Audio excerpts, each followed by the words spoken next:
Right, so I'll go back. There's the front cover of the paper that we've been working on, and I hope some of you will go away and look at it afterwards, because I think there's lessons in there for all of us, probably.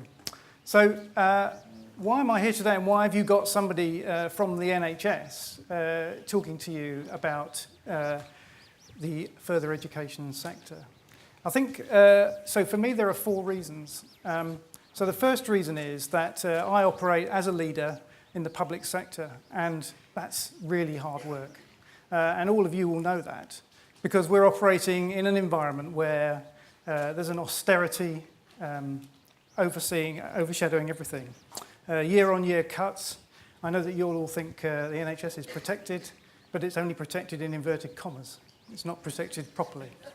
Okay, so, and I want to make that really clear right now.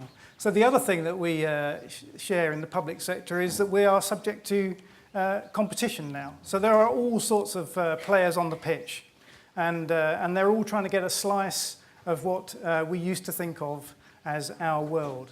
And that's really true in health as it is in education. So we have Virgin Healthcare, we have Nuffield Health, we have loads of companies now who are competing for health. And what that's meaning is that organisations within the health service have to be really clear about what it is that they do and what their USP is, and not try to compete across a full range of everything, because you can't do it. You cannot do it. They are bound to be better than you at some things. And that's a real danger if you don't understand what you're really good at. So what that means is you have to innovate, and you have to be creative. I know that Charles doesn't like the word creative, but I think that you do have to be a little bit creative. And I think in education, I understand you've got sort of new types of apprenticeships and things, and we have, I'll use an example in healthcare, we have telemedicine, which is starting to take off now. And what telemedicine is doing is it's cutting out whole sectors of health providers which used to think that they had a place, and suddenly there's a telephone line, and actually there's no need for that bit of the health sector anymore. And so there's a real change going on, being driven by this innovation and the future. So that's the first reason. So the second reason I think I'm here is because there's a lot of parallels between health and education. So I would say, for example, it's particularly tough being a leader in healthcare and in education, because your mistakes, as somebody said earlier, are very public. So that you are immediately named and shamed should anything go wrong. And that's a really hard environment to be in. It means that it's really difficult to get people to want to be leaders in health and education. And it means that you have to be really resilient. And to use Marilyn's word, you have to sort of start trusting people. Otherwise, you're really, really worried they're going to mess it up, and that's difficult. So I think that there are a number of things which are really join health and education. So the third thing, I think, is that because I'm a joint author of this paper, and this paper has got a whole load of things in it. We've done research from across the world and gathered together evidence on what I call change leadership rather than leadership, because I think leadership is about leading change. Nobody in this room, I don't think, would think that they were being a leader to maintain the status quo. So we're all about change. And I think what we've done is we've gathered together evidence from other industries, and we've gathered together evidence from other healthcare providers around the world to look at where are the latest trends in change leadership. And we've tried to bring it together into one place. And what I've got in there is 5 enablers, and I'm just going to touch on 2 briefly today. And I've also got 15 actions, practical things that you could go away and try today, and I'll touch on a few of those as well. And the 4th reason is because I am actually a product of your sector. So I was fairly lost as a teenager, and actually 2 years in an FE college turned me round. So thank you.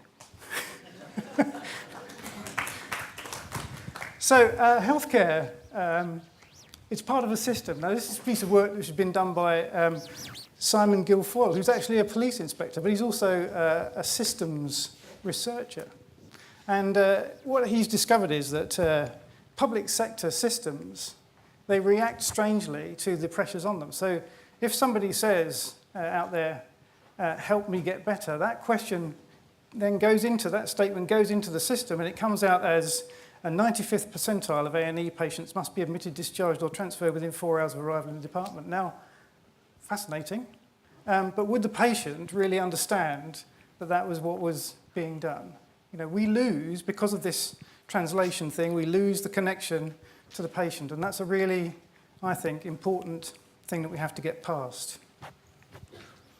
And I think that it's also true of education that something's happened to my slide. So what the one on the left said was, it says, I'm going to try again. No. So what it says is, I want my daughter to learn. And then on the other side, it says, schools should be ranked in league tables according to their performance on A, B, and C grades at GCSE. Actually, have we lost there the connection with what the question was in the first place? And I think that's a really important thing, that we all, as leaders, we need to think about that. Are we actually tapping into the reason why people want to come into the FE sector or not? Or are we losing it because of the way the system interprets it? So, leading change. Now, this is a table in the paper, and what this shows is that on the left-hand side here, there's, if you like, the dominant approach to leading change. So this is about a group of leaders in a hierarchical structure sitting down, deciding what the vision and mission is, deciding where they need to go, setting some targets, setting a few milestones, appointing a team to lead the change, and then performance managing that team until we get there. And that's great. But it only works about 25% of the time, evidence shows. So evidence shows that only about 75% of the time does that kind of thing, it fails. So what we need to do is we need to look at the other side of the equation, the emerging direction around change. We need to tap into people's shared purpose. We need to get them to think, actually, we all share in the same direction. We need to co-create. We need to set some power through connection rather than power through hierarchy. And everyone's been talking about that today. And it's really refreshing to hear it, actually, because in health, we haven't quite got there yet. So I would say that you're ahead of us in thinking. Open approaches, co-creation of where we're going. It's really important because actually the research on why things fail tells you that the answers are all on the right-hand side. They're because the change runs out of energy. They're because people lose the will to go on. It's all about on the right-hand side. People don't recognize it, so they don't follow it.